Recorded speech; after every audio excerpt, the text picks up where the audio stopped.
करते। संविधान के अनुच्छेद 51 का कोई पालन नहीं होता। कॉमन ब्रदरहुड पर रोज चोट होती है। राहुल गांधी का भाषण कॉमन ब्रदरहुड पर सबसे बड़ी चोट है। उसकी नागरिकता बनी हुई है, आप उसकी नागरिकता समाप्त कीजिए भाई। वो नागरिकों के मूल कर्तव्य की अवहेलना कर रहा है।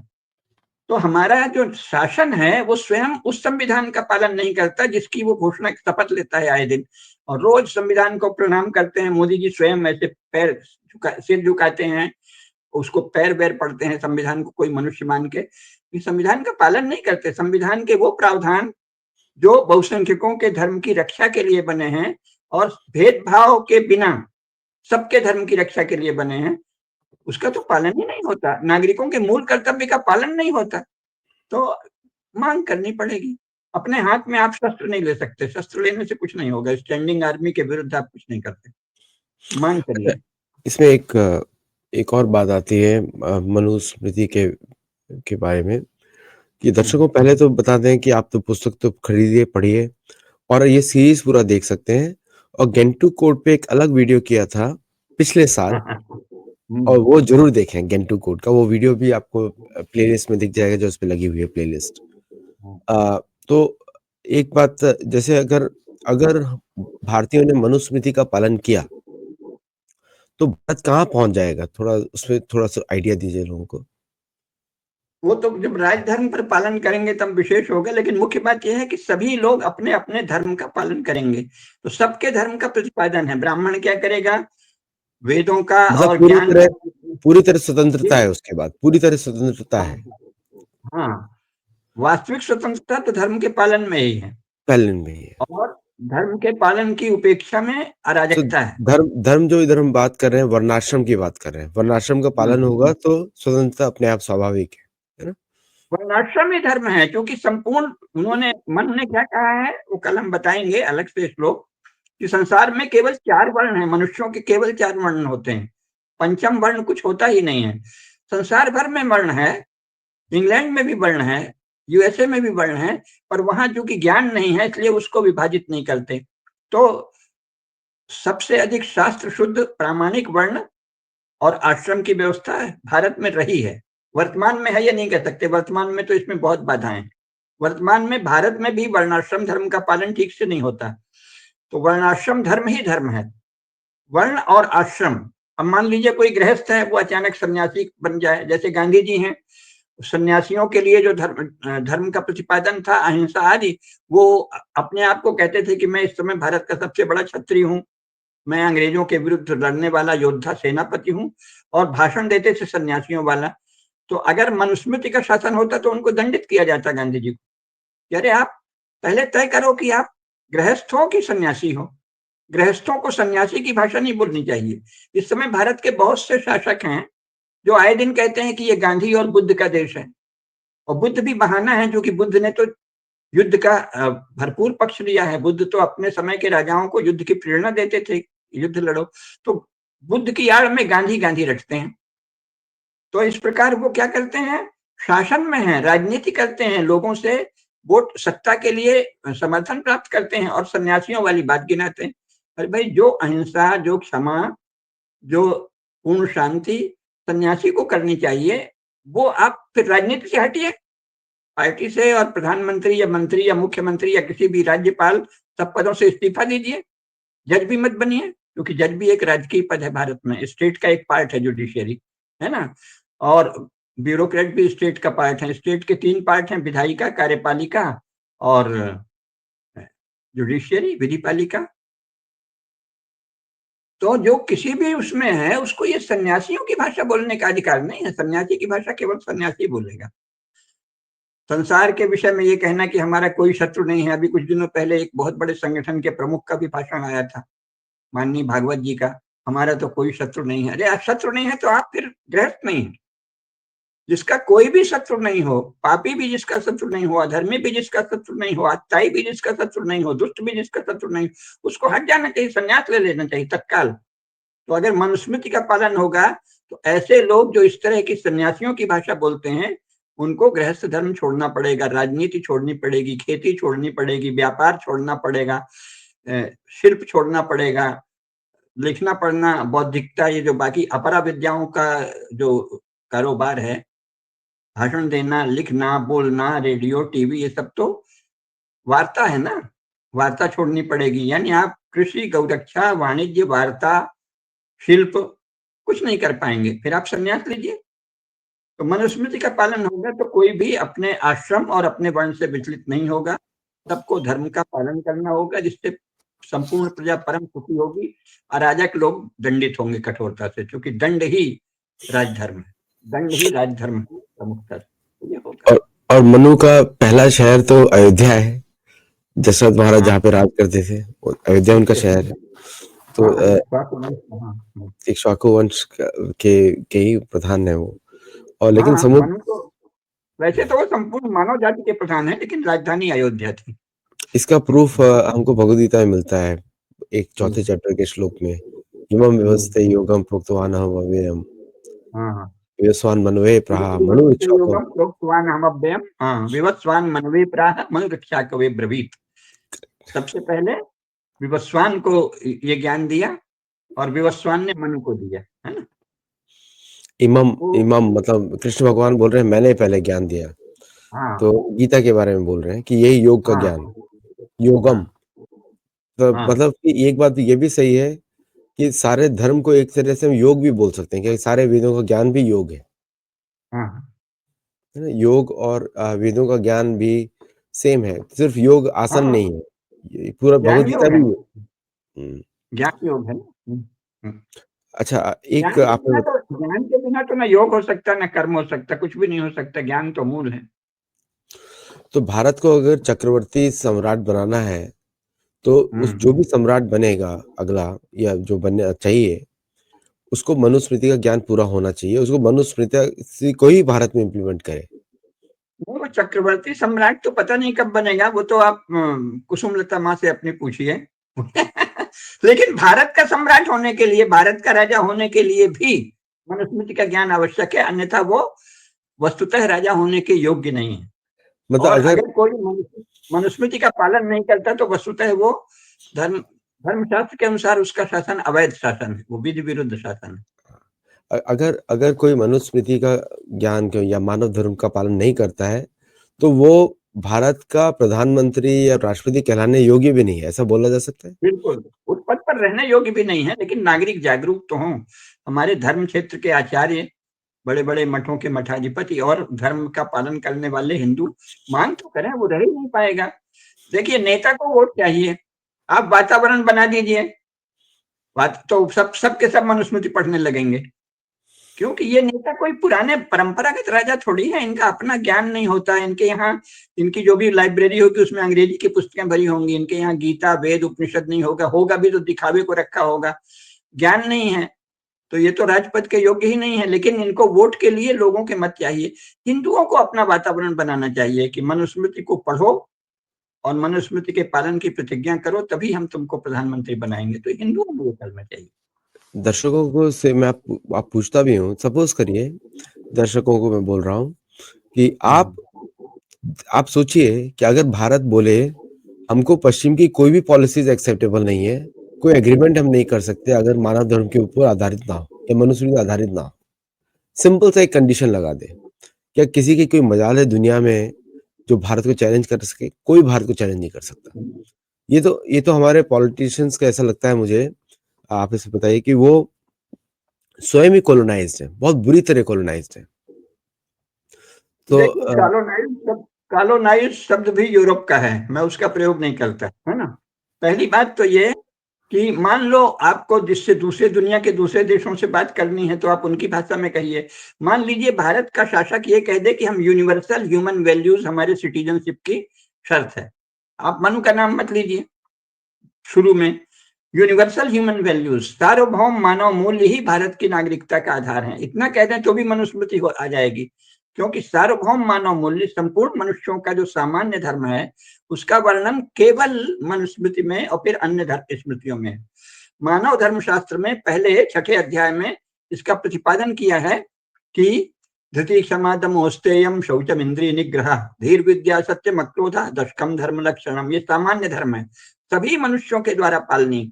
तो आप कह दीजिए कि जो इन सामान्य धर्म का सामान्य मानव धर्म का पालन नहीं करेगा उसको भारत की नागरिकता नहीं मिलेगी। और अगर भारत का शासन ये कहे कि हम यूनिवर्सल ह्यूमन वैल्यूज को अपना आदर्श मानते हैं और हम उसी से अपनी संधि करेंगे, उसी से संबंध रखेंगे जो यूनिवर्सल ह्यूमन वैल्यूज को अपना घोषित करे, शंकर घोषणा पत्र भारत का ये अगर हो जाए, यानी भारत के शासन की घोषणा हो जाए, नीति हो जाए, तो सब लोग करेंगे। लोग तो तानाशाहों से संबंध रख रहे हैं, कट्टर मजहबी लोगों से संबंध रख रहे हैं, क्रिश्चियन मिशनरीज से शासित इलाकों से संबंध रख रहे हैं। तो ये इतना सुंदर, अच्छा इस समय एनलाइटेंड यूरोपियंस और अमेरिकन जो हैं, संयुक्त यूनाइटेड स्टेट्स ऑफ अमेरिका में भी बहुत से लोग जो हैं वो ह्यूमनिज्म की बात कर रहे हैं 1940 के बाद से, तो वो सब समर्थन करेंगे।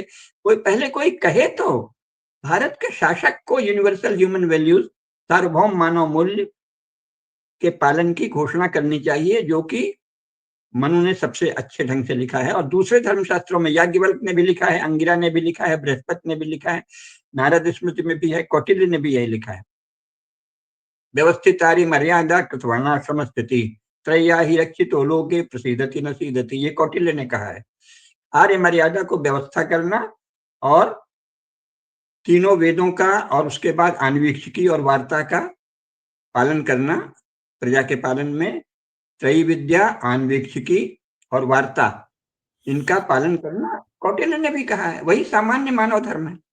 तो भारत के शासकों को सामान्य मानव धर्म, यूनिवर्सल ह्यूमन वैल्यूज को अपना घोषित आदर्श मानना चाहिए और उसी से संबंध रखना चाहिए जो यूनिवर्सल ह्यूमन वैल्यूज पर कहे कि हम इनमें श्रद्धा रखते हैं। इसमें कोई समस्या नहीं। शासक क्यों नहीं कर रहे हैं? कॉलोनाइज कुछ नहीं है। पहली बात, ये जो सिस्टम है, ये जो व्यवस्था बनी है भारत में, ये अंग्रेजों ने बनाई थी, उनको ट्रांसफर ऑफ पावर करना था तो इन्होंने सारी शर्तें स्वीकार कर ली। इसके बाद इन्होंने यूएसएसआर से, यानी जो सोवियत संघ है, उससे प्रेरणा लेके education, communication, industry, agriculture, business, सब पर स्टेट का कंट्रोल कर लिया। तो जो मानव मस्तिष्क को बनाने वाली चीजें हैं, शिक्षा, संचार, इसके साथ ही खेती, व्यापार, शिल्प, सब पर स्टेट कंट्रोल है, जो कि यूएसएसआर का मॉडल है। तो भारत में अभी वही मॉडल चल रहा है, जो कि सारा संसार उसको इनह्यूमन और बारबेरियन मानता है। स्टेट कंट्रोल जो एजुकेशन है और जो कम्युनिकेशन है, उसके कारण जो संस्कारी घरों के लोग भी हैं, जैसे मान लो राष्ट्रीय स्वयंसेवक संघ या हिंदू महासभा या भारतीय जनता पार्टी के लोग हैं, वो उसी शिक्षा को पढ़े हैं। भारतवर्ष में सनातन धर्म का कोई एक भी ज्ञान केंद्र नहीं है। महामना पंडित मदन मोहन मालवीय ने एक ज्ञान केंद्र बनाया था, काशी हिंदू विश्वविद्यालय। उसको नेहरू और बटलर, उस समय का जो एजुकेशन एडवाइजर था बटलर, वाइस राय का शिक्षा सलाहकार, उसने और जवाहरलाल नेहरू दोनों ने मिली भगत करके उसको तो वैसे ही बना दिया जैसे। इसके बाद यूजीसी आ गया। यूजीसी में यूरो इंडियन माइंड वाले वो हैं चेयरमैन और पॉलिसी मेकर। तो जो भारत का एकमात्र धर्मनिष्ठ विश्वविद्यालय था, वहां भी हिंदू धर्म का ज्ञान अलग से तो दिया जाता है वेद विद्या विभाग में, लेकिन बाकी जो ह्यूमैनिटीज हैं, इतिहास, राजनीति शास्त्र, अर्थशास्त्र, मनोविज्ञान, दर्शन शास्त्र, सब जो है यूरोप की एक ब्रांच के रूप में पढ़ाए जाते हैं। तो एक भी जब ज्ञान केंद्र ही नहीं है, तो जो ये लोग पढ़ के निकलते हैं, चाहे वो बड़े बड़ी बड़ी डिग्री ले लें, एमए पीएचडी, अगर उनमें अद्वितीय प्रतिभा नहीं है तो उनको कोई ज्ञान ही नहीं है। वो तोते की तरह वही रटते हैं जो अंग्रेजी का ट्रांसलेशन है हिंदी में या मराठी में या गुजराती में या बांग्ला में। भारतीय शास्त्र है ही नहीं है ना। किसी भारतीय शास्त्र के शब्द परंपरा का कोई पठन पाठन भारत के आधुनिक विश्वविद्यालयों में नहीं होता। तो जब आपको वो शब्द ही नहीं पता है, कुछ पता ही नहीं है, तो वो वही रटते हैं तोते की तरह। बौद्धिक रूप से अल्प विकसित हैं मान नेता और जुडिशियरी के लोग भी और प्रशासक भी भारतीय ज्ञान परंपरा की दृष्टि से अल्प विकसित हैं। उनको भारतीय शास्त्रों का ज्ञान ही नहीं। तो कॉलोनाइज्ड कह के उनको हम बरी नहीं कर सकते, कोई रोक नहीं है। अगर वो चाहें, इसका मतलब कि वो संकल्पवान नहीं है, पुरुषार्थी नहीं है, उनमें आत्मगौरव नहीं है, उनमें इतनी हीनता भरी हुई है कि हम तो क्या करें, अंग्रेजी में जो लिखा है उसी का ट्रांसलेशन पढ़ेंगे, तो वो उसे दीनहीन है। बौद्धिक दैन्य इसका कारण है। कॉलोनाइजेशन शब्द को मैं नहीं मानता। बौद्धिक दैन्य है भारत के शासन और प्रशासन के विविध विभागों के लोगों पे। इसको दूर करके बड़ी लज्जा की बात है कि आप सनातन धर्म के धारक और पालक देश में पैदा हुए, और आप उस ज्ञान परंपरा से, ऐसे अंग्रेजों ने कौन सा पराक्रम कर दिया है कि आप उनकी लिखी किताबों की जूठन या नकल पढ़ रहे हैं? मतलब लज्जा की बात है, शर्म की बात है, बहुत ही शर्म की बात है। चाहे जिस पार्टी के नेता हो, बस वो वही पढ़ते हैं। और बड़े नेता तो सबसे पहले अंग्रेजी अखबार पढ़ते हैं और अंग्रेजी में उसकी क्या कहा है, तो वो उससे अपना मन बनाते हैं और अखबार से ज्यादा कुछ पढ़ते नहीं है। किताब तो उसमें रख देते हैं अपना दिखाने के लिए। कोई भी भारत का बड़ा नेता, प्रमुख नेता सनातन धर्म के शास्त्रों का ज्ञाता नहीं है, जबकि अभी 1857 और 1947 तक, यहाँ तक कि जो ग्वालियर के राजा थे, जिन्होंने एक अर्थ में अंग्रेजों से संधि की थी, उनके यहाँ भी जो लाइब्रेरी थी उसमें सबसे ज्यादा तो सनातन धर्मशास्त्र थे। वेद, उपनिषद, पुराण, धर्मशास्त्र, यहाँ तक कि जो उसकी बात की निर्णय सिंधु, धर्म सिंधु, ये जो लेटेस्ट 17वीं 18वीं शताब्दी के ग्रंथ हैं संस्कृत के, वो सब थे। स्वयं रानी लक्ष्मीबाई का जो पुस्तकालय है उसमें भी यही सब थे।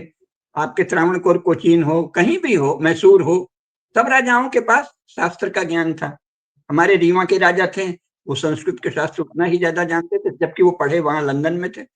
तो परंपरागत राजा तो धर्मशास्त्रों का ज्ञान रखते थे, लेकिन 1947 के बाद भारत का कोई शासक ऐसा नहीं हुआ, किसी भी पार्टी का ऐसा बड़ा नेता नहीं है जिसको धर्मशास्त्रों का ज्ञान हो। तो कितने शर्म की बात है, इसका वातावरण बनाना चाहिए, बड़ी लज्जा की बात है।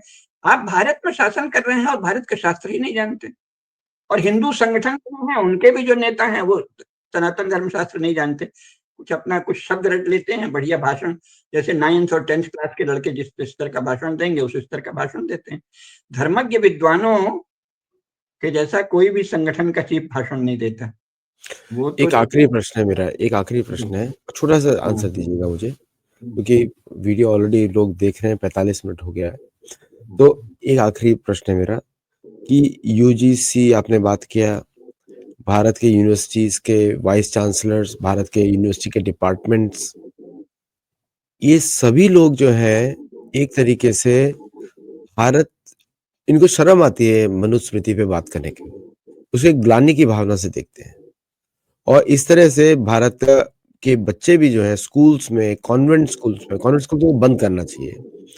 और ये सारे स्कूलों में एक तरीके से यही पढ़ाया जाता है कि किस तरह हिंदू हीन भावना से अपने आप को देखें। तो इनके बारे में क्या बोलेंगे? इनका मनुस्मृति से जो इनका जो एक सेपरेशन है, कैसे उसको आप देखते हैं?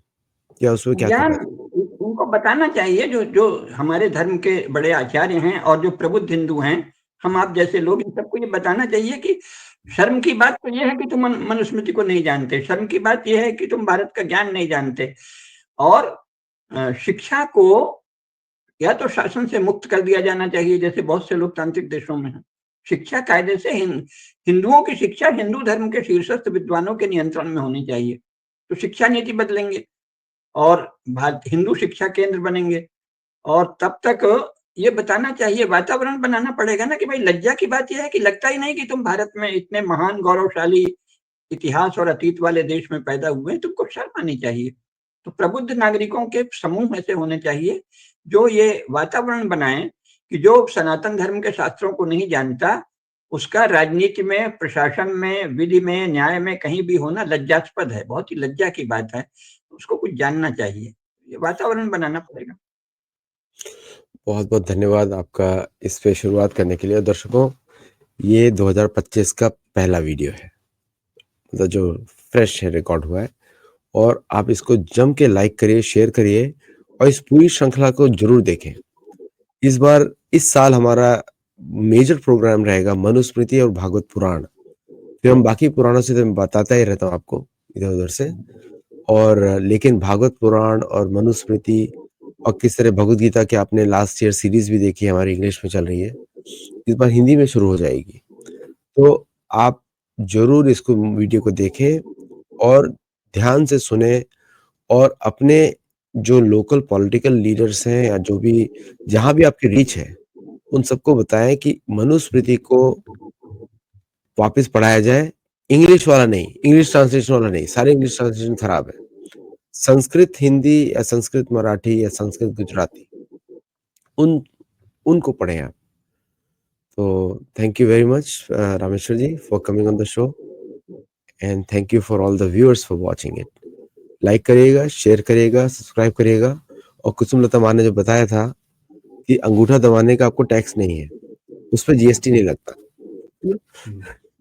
तो ज़रूर दबाइएगा जम के, ताकि हमारा चैनल एटलीस्ट 5 लाख तक तो पहुँचे। क्योंकि आप ही लोग तरस खाते हैं मेरे ऊपर बार-बार। कितने अच्छा वीडियो कंटेंट होने के बाद भी कुछ भी इतने ज़्यादा सब्सक्राइबर नहीं है। तो तरस नहीं खाइए, दबाइए अंगूठा सबसे। और लाइक करिए, शेयर करिए और लोगों को बताइए। नमस्ते एंड जय जगन्नाथ। नमस्ते, जय जगन्नाथ।